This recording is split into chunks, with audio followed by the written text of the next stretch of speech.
Break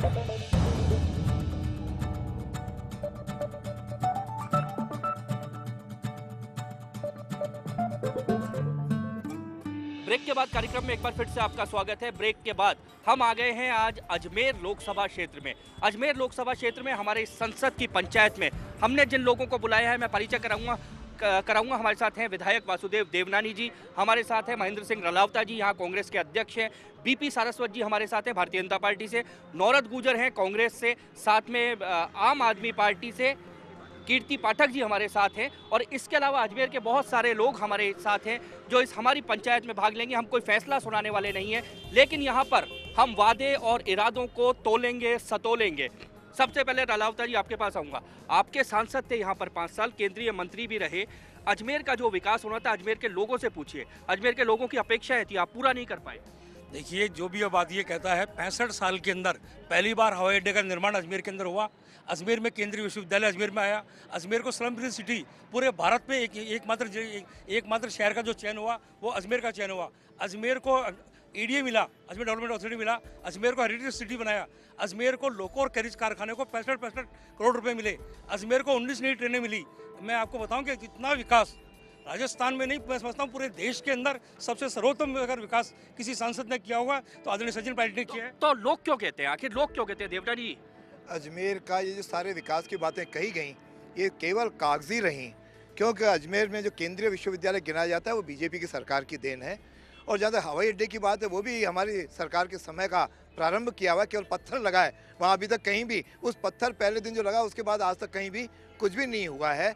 इसीलिए लोग तो यहाँ पे ढूंढते रहे कि सांसद महोदय रहते कहाँ हैं कहाँ, जहाँ से जाकर के हम मिलें। ईडीए में केवल बोर्ड बदला है, नगर सुधार न्यास की जगह अजमेर विकास प्राधिकरण लगा है। न वहाँ पर कर्मचारी है, न अधिकारी है, न उसका कोई कार्यालय है। ये केवल कागजी काम था। जनता बहुत निराश है सचिन पायलट से। 20 रात भी वो अजमेर में कहीं रहे नहीं, सोए नहीं। जनता उनको ढूंढ रही है। सारस्वत जी, जनता से जब हमने बात की तो जनता ये सिर्फ सचिन पायलट के लिए भी नहीं कहती, ये आपके पुराने सांसदों के लिए भी कहती है। हमारा पुराना सांसद तो रोज सड़क पर मिलता था, पूछिए आप जनता से। काम नहीं हुए थे उन 15 सालों में भी? जितने काम 5 साल में भारतीय जनता पार्टी ने राजस्थान सरकार में हुए उतने काम कभी नहीं हुए। और 5 सालों में जितने काम हुए उतने काम कभी नहीं हुए। ऐसा नहीं है, पिछले 20 सालों से यहाँ पर बीजेपी का सांसद था और अजमेर की जनता अच्छी तरह से जानती है कि 20 सालों में विकास हुआ या इन पिछले 5 सालों में हुआ। और रही बात हवाई अड्डे की, जब देश के प्रधानमंत्री जी ने उसका उद्घाटन किया है यहाँ आकर के हवाई अड्डे का, इसके बावजूद ये कहते हैं कि वो हवाई अड्डा हुआ ही नहीं। ये प्रधानमंत्री को भी नहीं मानते। बिल्कुल बिल्कुल। अच्छा, ये प्रधानमंत्री को भी। कीर्ति जी, दोनों पार्टियों के अपने अपने दावे हैं, कितनी सच्चाई पे तोल रहे हो? क्योंकि आपके दावे तो बिल्कुल अलग होंगे। नहीं, दावे क्या अलग है। अजमेर की जनता का दुर्भाग्य है कि आज तक कोई भी जो जनप्रतिनिधि आया है, चाहे वो सांसद हो चाहे वो विधायक हो, अजमेर के लिए कोई भी मतलब निष्ठापूर्वक किसी ने भी काम नहीं किया है। अजमेर का कोई विकास नहीं हुआ है, उल्टा विखंडन की प्रक्रिया चालू हुई है। हमारा आरपीएससी विखंडित हो रहा है, हमारा राजस्व मंडल विखंडित हो रहा है। कोई भी जना नहीं है। फीता काटू मंत्री और फीता काटू सांसद अब अजमेर की जनता को नहीं। फीता काटू मंत्री सांसद, सीधे आता हूँ, यहाँ पर हमारे साथ है सचिन पायलट जी। जब भी अजमेर आए तो सर्किट हाउस में ठहरते थे। वो रोज़ सुबह उठ के आना सागर झील को देखते थे। 5 सालों में अगर उन्होंने आना सागर झील की शुद्ध ली होती तो भी हम मान लेते। शहर की एकमात्र बहुत सुंदर झील है, इसके और भी उन्होंने कभी ध्यान नहीं दिया। दूसरा, सामने उनको रोज हॉस्पिटल नजर आता था। क्या लगता है अजमेर का सबसे बड़ा मुद्दा क्या था जिसको हल नहीं हुआ? अजमेर में कोई विकास नहीं है, खाली नाम मात्र के सांसद रहे वो। और हवाई जहाज में आते थे, हवाई जहाज में जाते थे। रलावता जी आपके पास आऊँगा। लोगों में नाराजगी तो है, आप चाहे कितने ही दावे कर लीजिए, कागजी बातें गिनाइए। आप देखिए कि मैं आपके माध्यम से एक बात कहना चाह रहा हूं कि जब भारतीय जनता पार्टी विकास के नाम पे चुनाव लड़ने की बात कर रही है तो सचिन पायलट विकास का पर्याय है। भारतीय जनता पार्टी अगर भ्रष्टाचार के विरुद्ध चुनाव लड़ रही है तो सचिन पायलट जो है भ्रष्टाचार को समाप्त करने वाले। अजमेर जिले में इन 5 सालों में अजमेर लोकसभा में एक भी भ्रष्टाचार का मामला? आप देखिए कि मैं यही तो कहना चाह रहा हूँ कि आप देखिए कि जब सचिन पायलट की बदौलत ही अजमेर में भ्रष्टाचार पर अंकुश लगा है और बड़े से बड़ा आदमी को कटघरे में खड़ा करके उसको दंडित किया गया है। चलिए देवनानी जी, अजमेर में 5 साल में भ्रष्टाचार नहीं हुआ? यहाँ का एसपी मंत्री प्रकरण में आज जेल की सींचों में, यहाँ का माध्यमिक शिक्षा बोर्ड का एफओ जेल की सींचों में, यहाँ का एडीए का जो एडीए ने उस समय आपने यूआईटी थी उसका चेयरमैन के ऊपर एफआईआर दर्ज है। आज उसके ऊपर तलवार लटकी हुई है। देवनानी जी, क्या पिछले 2 महीने में 3 महीने में जब से आपका राज आया अजमेर में ईमानदारी आ गई? निश्चित रूप से ईमानदारी आने की प्रक्रिया शुरू हुई है। ईमानदारी आ गई, 3 महीने में कोई दावा नहीं कर सकता, लेकिन प्रक्रिया शुरू हुई है कि अंकुश लगाए भ्रष्टाचार पे। ऐसे अधिकारियों को निश्चित रूप से यहाँ से विदा भी किया क्या जाए। क्या भ्रष्टाचार अजमेर में मुद्दा है?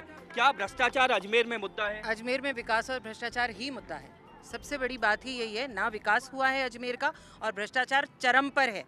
कि इससे बड़ा परिणाम नहीं हो सकता कि अजमेर का अगर एसपी अगर कहीं गिरफ्तार होता है तो उसके लिए कांग्रेस पार्टी को धन्यवाद देना चाहिए कि उन्होंने कहीं भी आदमी को बचाने का प्रयास नहीं किया और जो आदमी दोषी है उसको दंडित किया।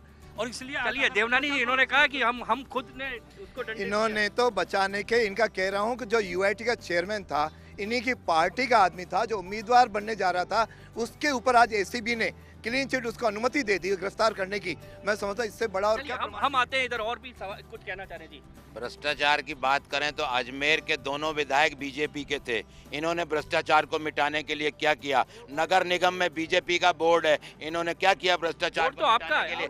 जी नहीं, बोर्ड चेयरमैन आपका है। चेयरमैन हमारा है, बोर्ड इनका है, विपक्ष का नेता भी हमारा है, चेयरमैन हमारा है। क्या इनके सारे पार्षदों ने सांठगांठ कर रखी। क्यों कर रखी? मेयर कोई से नहीं सांठगांठ, बोलता। मेयर से। एक नहीं बोलता भ्रष्टाचार से सांठगांठ है, एक नहीं बोलता। ना पार्षद बोलता है बीजेपी का, ना बीजेपी का विधायक बोलता है, ना बीजेपी का। चलिए पीछे चलता हूं, पीछे कुछ कह रहे हैं। साहब ये खुद कह रहे हैं कि मेयर से सांठगांठ कर रखी थी।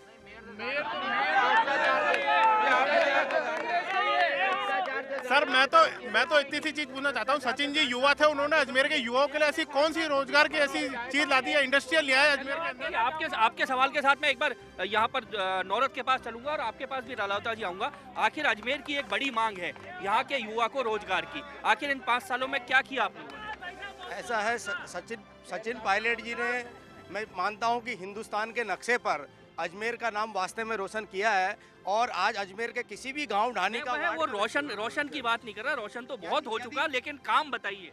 नहीं, काम जितने कानून बनाकर आम जनता को जितने कानून बनाकर अधिकार दिए, ये कांग्रेस की यूपीए गवर्नमेंट ने दिए, और आने वाले टाइम में भी युवाओं को रोजगार के अवसर मिले, ऐसा हमारे जो प्रस्ताव में मैं मानता हूं कि जो हमारा एक बार फिर वादा नहीं आपका जनता से कि वोट मिल सके। रलावता जी ये तो एक बार कह रहे हैं कि हम वादा करेंगे जिससे वोट दोबारा मिल जाए, लेकिन धरातल पे बताइए, क्योंकि ये बड़ी समस्या है अजमेर की।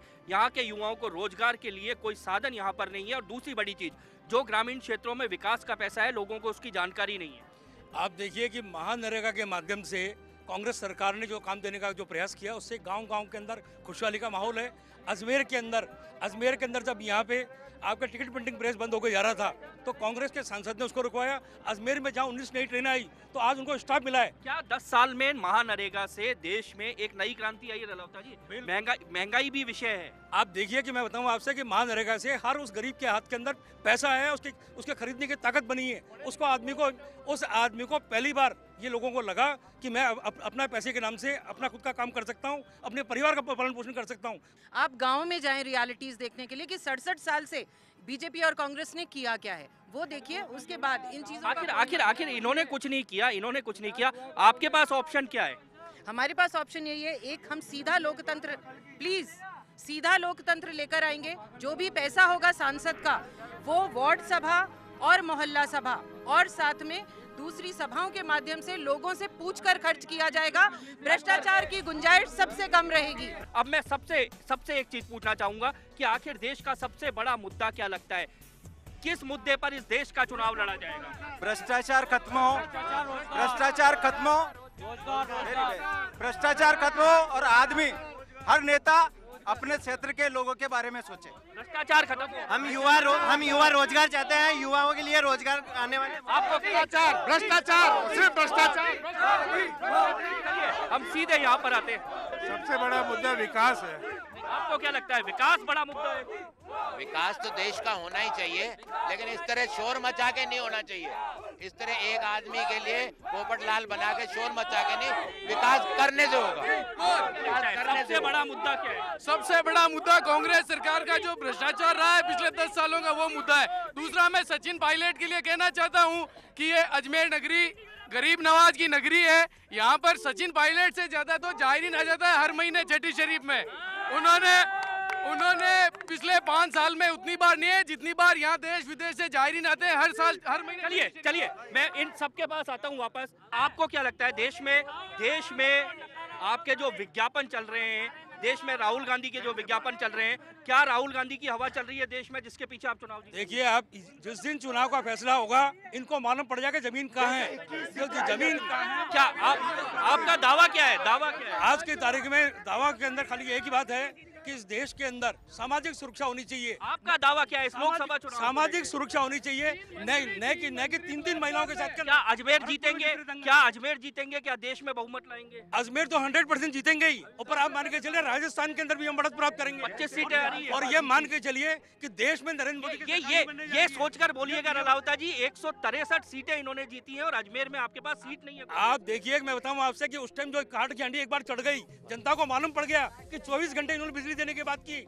आज रोज अखबारों के अंदर आता है कि यहाँ बिजली कटेगी। आज अजमेर के अंदर रोज आज हर बार क्या आता है कि हर आदमी के अंदर बीच के अंदर इन लोगों ने 1.5 महीने के अंदर 2 एसपी बदल दिए। चलिए मैं देवनानी जी के पास आ रहा हूँ। देवनानी जी वो कह रहे हैं कि 3 महीने में पूरे राजस्थान में माहौल बदल गया, देश में माहौल बदल गया। अब 163 जो आपकी सीटें थी, अगर आज चुनाव हो जाए तो आप। ये सब मुंगेरी लाल के सपने हैं। इन्होंने विधानसभा के चुनाव के पहले भी यही कहा था कि हम लोग आएंगे। इनको तो विपक्ष का दर्जा भी 2 सीटों के आधार पर मिला है, वो भी इनके भंवरलाल शर्मा ने कहा है कि वो भी जो है विधानसभा जून तक खत्म हो जाएगा। इसलिए मुंगेरी लाल के सपने हैं। आखिर राहुल और मोदी दोनों विषयों के मुद्दों के प्रतीक बन गए। आज देश की सुरक्षा का प्रतीक नरेंद्र मोदी, भ्रष्टाचार मुक्त भारत का प्रतीक नरेंद्र मोदी। आपके पास देवनानी खाली मोदी है। विजन क्या है? देश क्या है? क्या जादू की छड़ी है आपके पास? विजन, हमने गुजरात में 3 बार लगातार चुनाव जीत करके, मध्य प्रदेश में और छत्तीसगढ़ में लगातार हमने 3-3 बार चुनाव। जादू की छड़ी है जो आप देश बदल देंगे? आप आते ही महंगाई कम। जादू की छड़ी नहीं है। हम भ्रष्टाचार मुक्त भारत बनाएंगे और संपन्न समर्थ भारत का निर्माण करेंगे। उसमें नरेंद्र मोदी ही एकमात्र विकल्प है। चलिए इनके दावे जो हैं, इनके वादे जो हैं, यहाँ पर जनता के बीच में हम लेकर आए हैं। लेकिन सबसे बड़ा सवाल और सबसे बड़ी चाबी है जनता के हाथ में, जो अपने वोट से तय करेगा कि आखिर अजमेर का भविष्य क्या होगा, लोकसभा का इनका सांसद कौन होगा, ये तय करेगी जनता। अजमेर संसदीय क्षेत्र से आज इतना ही। दीजिए इजाजत, कल मिलेंगे आपके संसदीय क्षेत्र में।